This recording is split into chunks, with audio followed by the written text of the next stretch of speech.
Сыймык Жапкеев боюнча жакынкы күндөр эле маек бериптир. Ошол сүйлөгөн сөздөрү интернетте талкуу жаратып атат. Анан мен дагы угуп көрүп, анан оюмду айткым келип атат. Бир жакты колдоп, бир жакты жамандагым келбейт. Просто эле ортодогу бир баягы сүйлөгөн сөздөрүнөн түшүнгөн, анан анализдеп көргөн баягы оюмду эле айткым келип атат да. Эмне себептен болуп атат деген сыяктуу. Баягы Сыймык Жапкеев байкебиздин баягы бийликке болгон таарынычы бар экен. Ошол таарынычынын себебинен ушундай маек берип, ушундай сөздөрдү сүйлөгөн сыяктуу. Анан жанагы таарынычы ошол түрткү болуп тур да. Эгер таарынычы болбогондо сүйлөбөй эле, маек бербей эле коймок окшойт да. Мен мындай ошол нерселер байкалды. Анан азыркы келген бийликке деле Сыймык Жапкеев байкебиздин себеби болгон да. Мисалы, ар бир великий иштерде ушундай бир себептер болот да. Анан ушундай кичинекей себептер болсо дагы, ошол великий иштер ошо кичинекей себептердин куралып, анан ушундай чоң иштер ишке ашат да негизичи. Баягы даже ушундай пайгамбарыбыздын учурунда деле, Ибрахим пайгамбарыбыздын учурунда деле, аны баягы отко ыргытып аткан учурда бир чап элекейби же кайсы чымчык точно айта албайм. Ошол барып баягы отту үйлөп, анан өчүргөнгө аракет кылып, пайгамбарыбызга жардам көрсөткөн экен да. Ал күчүнө жарашачы.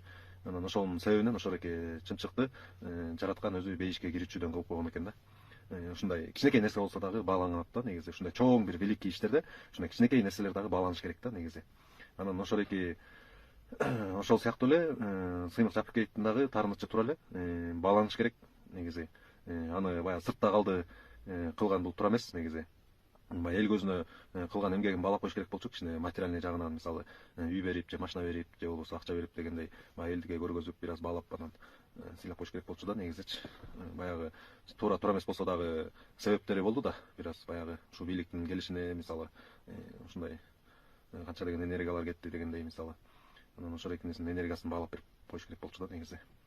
Анан бул дагы мындай өздөрү билет.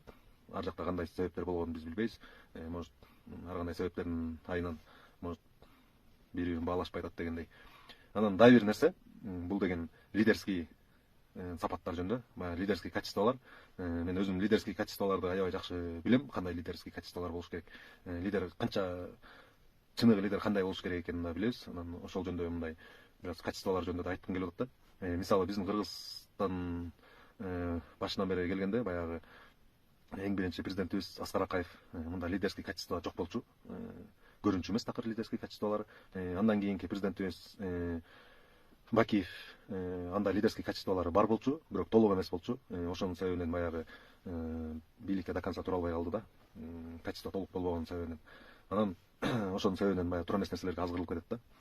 Настоящий лидерлер, булар мисалы пайгамбарлар настоящий лидерлер болгон, алар деген ошонун себебинен до конца ишин, великий иштерин аягына чейин чыга алган да. Ошондой лидерский качестволор толук болгон үчүн.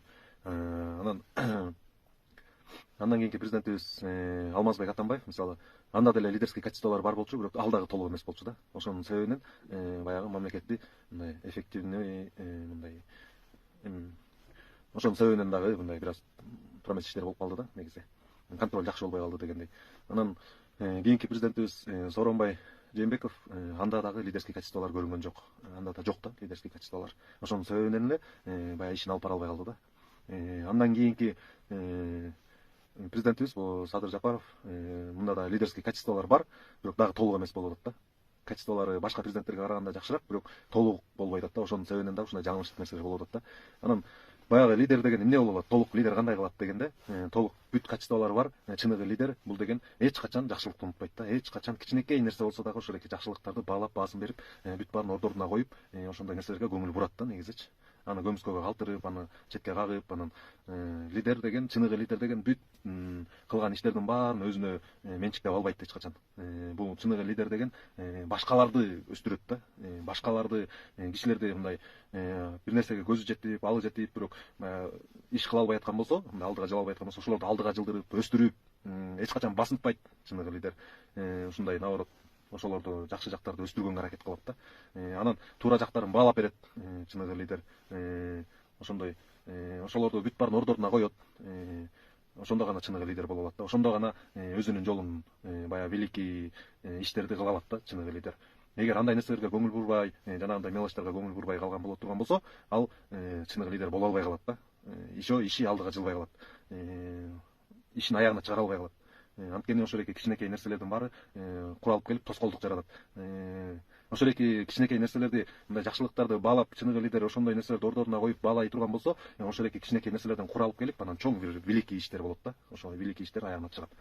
Ошон үчүн баягы кимде Сыймык Жапкеев байкебизди дагы мен болушкандык эмес, мен просто реальный нерселерди айтып койгум келип атат да. Баалап коюш керек болчу да. Ошонун жанында жүргөндөрдү деле туура жагынан баалап, ордоруна коюп түшүндүрүп элем. Сөз менен любой адам түшүнөт да негизичи. Анан баягы берчүлөрүн берип, кичине мындай материальный жардам берип деле ушундай неме кылып койсо туура эле болмок негизи. Анан эмнеге андай кылбай атат, анын өзүнүн себептери деле болсо керек. Анан баягы сырттан карап, баягы анализдеп, анан көрүп ушундай нерселерди айткан эле себеп болот да азырчы. Мен тиге болушуп, буга болушпай элем. Эми Сыймык Жапкеев боюнча өзү бул сүйлөгөн стили өзү ошондой экен. Баягы бирөөгө жагайын деп, же жагалданайын деп, же болбосо баягы элитага жагайын деп, же болбосо бир интеллигент болоюн деп, ушундай өзүн көргөзөйүн деп, ушинтип жасалма сүйлөбөй эле, бул өзүнүн баягы ичинде ойлоп аткан оюн эле баягы жеткирүү учурунда эле бир аз туура эмес сөздөрдү айтып алып эле азыр ошондон тепки жеп атат негизичи. Анан мен ошентип ойлойм да. Эми бирок айтчу сөзүн айтып алып атат да.